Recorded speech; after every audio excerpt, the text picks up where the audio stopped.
은퇴 후 하루 3끼 식사가 단순한 생존의 수단이 아닌 건강과 삶의 질을 가르는 결정적 요소가 된다는 사실을 많은 사람들은 간과합니다. 하루 3끼가 당신의 건강 격차를 만든다는 말은 단순히 얼마나 먹느냐가 아니라 무엇을, 언제, 어떻게 먹느냐에 따라 은퇴 후 삶의 질이 극명하게 갈릴 수 있다는 점을 강조합니다. 실제로 상위 20% 은퇴자들의 식습관을 분석해보면 몇 가지 공통점이 있습니다. 첫째는 규칙성입니다. 이들은 하루 3끼를 일정한 시간에 규칙적으로 먹습니다. 아침을 건너뛰거나 저녁을 늦게 먹는 일이 거의 없습니다. 정해진 시간에 가벼운 식사라도 챙기는 습관이 몸의 리듬을 일정하게 유지해주고 소화기 건강에도 긍정적인 영향을 줍니다. 반면 하위 40% 은퇴자들은 식사 시간이 들쑥날쑥하거나 하루 한 끼로 때우는 경우도 적지 않습니다. 특히 고정 수입이 줄어든 상황에서 끼니를 줄이려는 절약 심리가 오히려 건강을 해치는 결과로 이어집니다. 둘째는 구성의 다양성입니다. 상위 은퇴자들은 한 끼를 먹더라도 곡물, 단백질, 채소, 과일, 유제품 등 다양한 식품군을 균형 있게 구성합니다. 예를 들어 아침에는 삶은 달걀과 바나나, 요거트를 곁들이고 점심은 제철 채소가 들어간 된장찌개와 잡곡밥, 저녁은 연어 구이와 나물 반찬을 곁들인 정식을 준비합니다. 심지어 혼자 사는 은퇴자라도 간단한 요리를 통해 식사의 질을 유지하려 노력합니다. 반면 하위 은퇴자들은 대체로 값싼 탄수화물 위주의 식사에 의존합니다. 라면, 햇반, 김치, 계란 후라이로 이루어진 식단은 단기간엔 배를 채우지만 장기적으로는 영양 불균형, 면역력 저하, 만성질환의 원인이 됩니다. 셋째로 식사의 의미를 다르게 받아들입니다. 상위 은퇴자들은 식사를 단순히 배를 채우는 것이 아니라 하루를 정돈하고 감정을 조율하는 이식으로 여깁니다. 혼밥을 하더라도 식탁을 차리고 간단한 꽃이나 음악을 곁들이며 자신을 대접하는 분위기를 만듭니다. 반면 하위 은퇴자들은 식사가 점점 무미건조해지고 소외감과 우울감을 더하는 시간이 되곤 합니다. 특히 경제적 이유로 가족과 떨어져 살거나 혼자 식사하는 빈도가 높은 경우 식사의 즐거움은 급속히 줄어들게 됩니다. 예를 들어 보겠습니다. 72세의 강 할아버지는 은퇴 후 하루를 아침 식사 준비로 시작합니다. 전날 미리 불려둔 검은 콩을 밥에 넣고 냉장고에 있는 배추로 겉절이를 만들어 밥상에 올립니다. 반찬은 전날 남은 생선조림과 두부구이. 강 할아버지는 이 나이에 뭘 대단하게 먹겠나 싶지만 이 식사 한 끼가 내 건강보험이자 행복보험이야 라고 말합니다. 반면 같은 연배인 박 할아버지는 아침을 건너뛰고 점심은 3,000원짜리 국밥으로 때우며 저녁은 컵라면과 김치 한 접시로 끝냅니다. 그는 혼자 먹는 밥이 무슨 재미가 있겠어. 끼니만 넘기면 되지라며 웃지만 그는 이미 당뇨와 고혈압으로 약을 3종류나 복용하고 있습니다. 이러한 식습관의 차이는 단지 영양 상태를 넘어서 생활의 활력, 면역력, 감정 건강에까지 영향을 미칩니다. 실제로 규칙적인 식사를 하는 은퇴자들은 우울감과 외로움, 집중력 저하에서 비교적 자유롭다는 연구도 있습니다. 식사를 중심으로 하루의 루틴이 생기고 몸과 마음의 균형을 잡게 되기 때문입니다. 결국 하루 3끼는 은퇴자에게 있어 단순한 생존 방식이 아닙니다. 그 3끼의 시간과 내용, 태도에 따라 건강이 달라지고 그 건강은 곧 삶의 질을 결정짓는 중요한 열쇠가 됩니다. 단순히 돈을 많이 들이기보다는 내 식사의 가치를 다시 정의하고 식습관을 조율하는 노력이야말로 노후 삶의 격차를 줄이는 첫걸음이 될 수 있습니다. 은퇴 이후 삶에서 가장 무서운 적 중 하나는 바로 만성질환입니다. 나이가 들수록 자연스럽게 생기는 것이라 여기기 쉽지만 많은 경우 당뇨병, 고혈압, 고지혈증 등 대표적인 만성질환은 유전보다 식습관과 생활습관에서 비롯된 결과입니다. 특히 하위 40% 은퇴자들에게서 이러한 질환이 더 빈번하게 나타나고 그 원인을 살펴보면 대부분 식단에서 시작된다는 점을 발견하게 됩니다. 예를 들어 볼까요? 매일 아침을 값싼 컵라면과 김치로 시작하는 70대 박 할아버지의 식단은 탄수화물과 나트륨이 매우 높고 단백질이나 식이섬유, 비타민은 거의 포함되어 있지 않습니다. 점심은 3,000원짜리 백반집에서 먹고 저녁은 간단한 인스턴트죽으로 대충 때우는 날이 많습니다. 반찬은 대부분 가공된 반조리 식품이나 짜게 절인 김치류입니다. 박 할아버지는 몇 년 전부터 고혈압약을 복용하고 있으며 최근에는 당 수치도 경계선 이상으로 나왔다는 진단을 받았습니다. 그의 말에 따르면 혼자 사니 뭐든 간단히 먹게 되지. 음식도 귀찮고 돈도 많이 들잖아. 바로 여기서 문제가 시작됩니다. 가공식품, 인스턴트 식품, 짜고 달고 기름진 음식은 단기간에 포만감을 줄 수 있으나 장기적으로는 우리 몸을 공격하는 침묵의 살인자가 됩니다. 나트륨 과다 섭취는 혈압을 높이고 가공 탄수화물은 혈당을 급격히 올리며 트랜스 지방은 혈관 건강을 악화시키는 원인이 됩니다. 하위 소득층 은퇴자일수록 식비 절감을 이유로 저렴하고 자극적인 음식을 선택하는 경향이 크며 그 결과로 건강은 서서히 무너져 내립니다. 반면 상위 20% 은퇴자들은 식단 구성에 있어 영양의 균형을 고려합니다.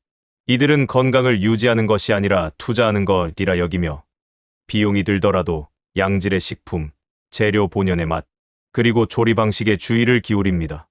매일 아침 삶은 달걀, 아보카도, 오트밀과 같은 고단백 저당 식단을 기본으로 하고 점심과 저녁에는 제철 채소와 생선, 견과류, 두부, 현미밥 등을 곁들입니다. 음식을 직접 만들고 조미료는 최소한으로 사용하며 심지어 유기농 식품이나 영양제를 꾸준히 섭취합니다.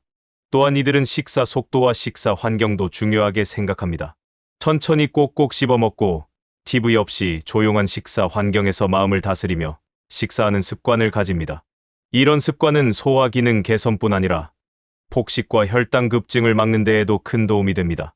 이처럼 같은 식사를 하더라도 어떻게 먹느냐가 건강에 직접적인 영향을 미치게 됩니다. 특히 만성질환은 축적의 결과입니다. 하루 한 끼, 한 달 한 끼는 큰 차이가 없어 보여도 수년간 누적된 습관이 질병을 부르고 약을 먹는 인생으로 바꿔놓습니다. 건강보험 심사평가원 자료에 따르면 65세 이상 인구 중 고혈압 유병률은 60%를 넘고 당뇨병과 고지혈증 역시 해마다 증가하고 있습니다. 하지만 이들 질병의 상당수는 식단 조절만으로도 예방과 개선이 가능하다는 것이 전문가들의 공통된 견해입니다. 현실적으로 식비에 여유가 없다면 제철 식재료, 동네 시장 활용, 소금 간장 줄이기, 찜과 삶기 중심의 조리법 전환만으로도 건강에 긍정적인 변화를 줄 수 있습니다.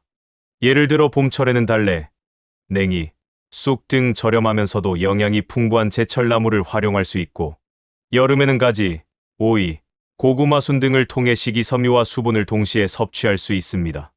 또한 가공식품 대신 두부, 계란, 생선 통조림과 같은 단백질원이 더 경제적이고 건강한 선택이 될 수 있습니다.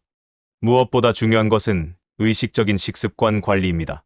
단지 싸니까 또는 편하니까라는 이유로 가공식품에 의존하다 보면 은퇴 후 평생 의료비로 더 큰 돈을 지출하게 될 수도 있습니다. 건강을 위한 식단은 선택이 아니라 생존을 위한 투자입니다. 결국 만성질환의 시작점은 식탁입니다. 무엇을 먹고 어떤 방식으로 먹느냐는 단순한 식습관을 넘어 삶의 방향을 결정짓는 기준이 됩니다. 노후를 건강하게 보내고 싶다면 매일의 식사부터 돌아보아야 합니다. 오늘 저녁 가볍게 싱겁게 자연스럽게 그것이 내일의 건강을 만드는 작은 시작입니다. 재료가 다르다, 삶이 다르다라는 말처럼 은퇴 이후의 식생활은 단순히 무엇을 먹느냐에서 그치지 않고 어디서 어떻게 재료를 고르고 장을 보는가에서부터 이미 격차가 벌어지기 시작합니다. 특히 상위 20% 은퇴자들의 장보기 습관을 들여다보면 건강과 삶의 질을 높이기 위한 의식 있는 소비가 생활화되어 있음을 알 수 있습니다. 이들은 장을 볼 때도 단순히 가격만을 기준으로 삼지 않습니다. 유기농 채소, 제철 과일, 냉동 대신 신선한 생물, 고기 한 근을 사더라도 무항생제 제품이나 저지방 부위를 선택하는 등 건강에 이로운 방향으로 선택지를 좁혀갑니다.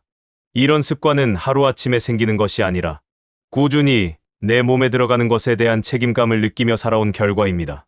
반면 하위 40% 은퇴자들의 장보기 패턴을 보면 상당수가 편의점 식품, 10일 즉석 조리식, 유통기한 임박 할인 코너 위주로 구성되는 경우가 많습니다.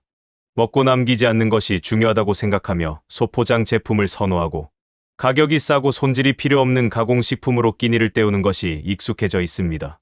그러나 이러한 재료는 대부분 나트륨, 포화지방, 인공 첨가물이 과다하여 건강에 치명적인 영향을 미칠 수 있습니다.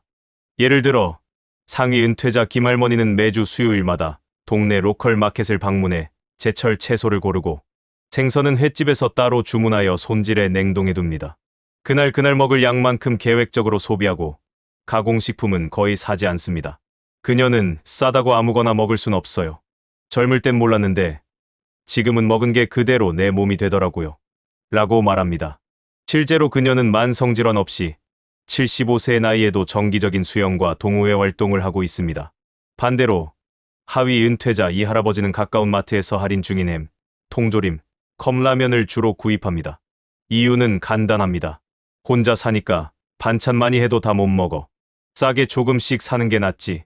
하지만 그런 생활이 5년 넘게 이어지며 고혈압과 당뇨가 동시에 찾아왔고 이젠 식단 제한과 약 복용이 일상이 되었습니다.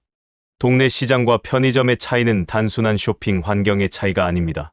동네 시장은 계절에 따라 가장 신선하고 영양가 높은 식재료가 유통되며 가격도 비교적 합리적입니다.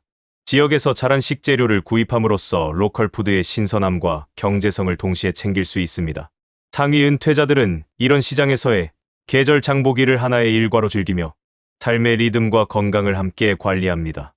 또한 상위 은퇴자들은 식재료를 선택할 때 균형을 중시합니다. 단백질, 탄수화물, 지방, 비타민, 무기질이 골고루 포함된 장바구니를 꾸리는 데 익숙하며 필요시에는 영양사에게 식단 자문을 받기도 합니다. 이들은 단지 식비를 지출하는 것이 아니라 몸에 투자한다는 인식을 갖고 장을 봅니다. 그에 비해 하위 은퇴자들은 오늘 하루 버티기식으로 소비하는 경향이 강하고 단가 기준에 익숙해져 있어 재료의 질이나 영양은 부차적인 요소가 되기 쉽습니다. 여기에 물리적 체력 저하나 외출에 대한 부담으로 인해 온라인 장보기에 의존하거나 배달식품에 익숙해지는 경우도 많습니다.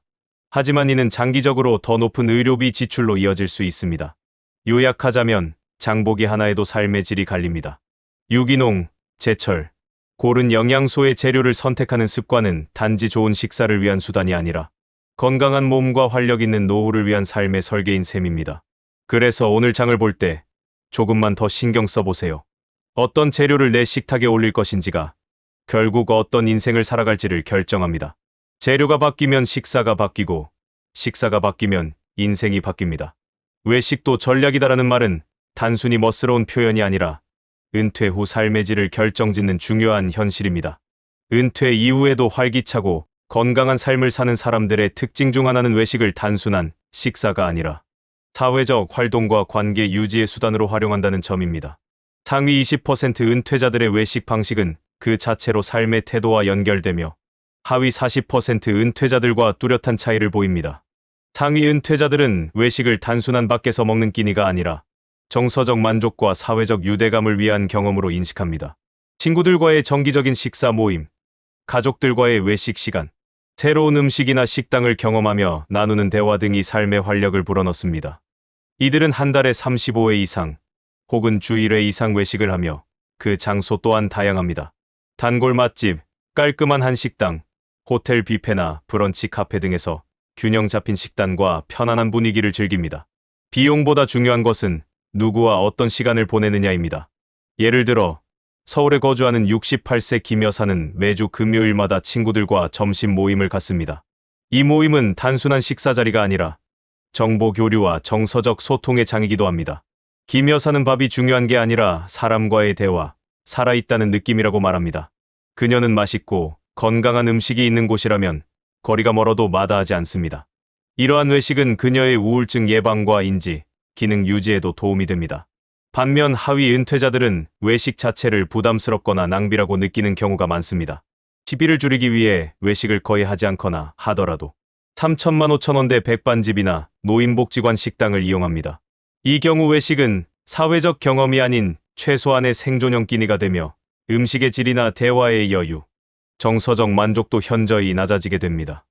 외식에 대한 부정적인 인식은 사회적 고립과 무기력감을 더욱 심화시킬 수 있습니다. 외식 장소에서도 차이는 뚜렷합니다. 상위 은퇴자들은 쾌적한 인테리어, 영양 고려된 식단, 서비스 수준 등을 종합적으로 고려하여 식당을 선택합니다. 이들은 좋은 공간에서 편안한 대화를 나누는 것이 외식의 핵심 가치라고 생각합니다. 반면 하위 은퇴자들은 대부분 가격 위주로 식당을 선택하고 대화를 나누기보다는 빨리 먹고 일어나는 형태의 외식이 많습니다. 또한 외식을 통해 얻을 수 있는 사회적 자극의 양도 다릅니다. 상위 은퇴자들은 외식 중 새로운 인연을 만들거나 지역 사회의 다양한 정보를 교류하며 사회적 관계망을 확장시킵니다. 동창 모임, 교회 식사 모임, 지역 커뮤니티 점심회 등 다양한 형태의 외식 활동을 통해 자신이 사회 속 일원임을 실감하며 이는 정체성과 자존감 유지에 매우 중요한 역할을 합니다. 외식을 단순한 지출로 보는 것이 아니라 가치 있는 투자로 보는 인식의 전환이 필요합니다. 물론 무조건 비싼 식당에 가야 한다는 뜻은 아닙니다. 중요한 것은 균형 잡힌 식사와 함께 마음을 나눌 수 있는 사람, 정서적 교감이 오가는 시간을 갖는 것입니다. 따라서 외식도 계획적으로 즐길 필요가 있습니다. 예산을 정하고 일정한 빈도로 사람들과 만나며 외식 장소는 되도록 소란하지 않고 대화가 가능한 공간을 선택하는 것이 좋습니다. 결국 은퇴 후 외식 습관은 단순한 취향이 아닌 삶의 구조를 반영합니다. 외식을 함께 나누는 즐거움으로 여기는 상위 은퇴자는 사회와 계속 연결된 삶을 살게 되며 외식을 불필요한 낭비로 보는 하위 은퇴자는 점점 고립된 생활을 하게 되는 경우가 많습니다. 당신의 식사 한 끼가 단순한 끼니가 아니라 행복한 노년을 위한 연결점이 될 수 있다는 사실, 오늘 다시 기억해 보시길 바랍니다.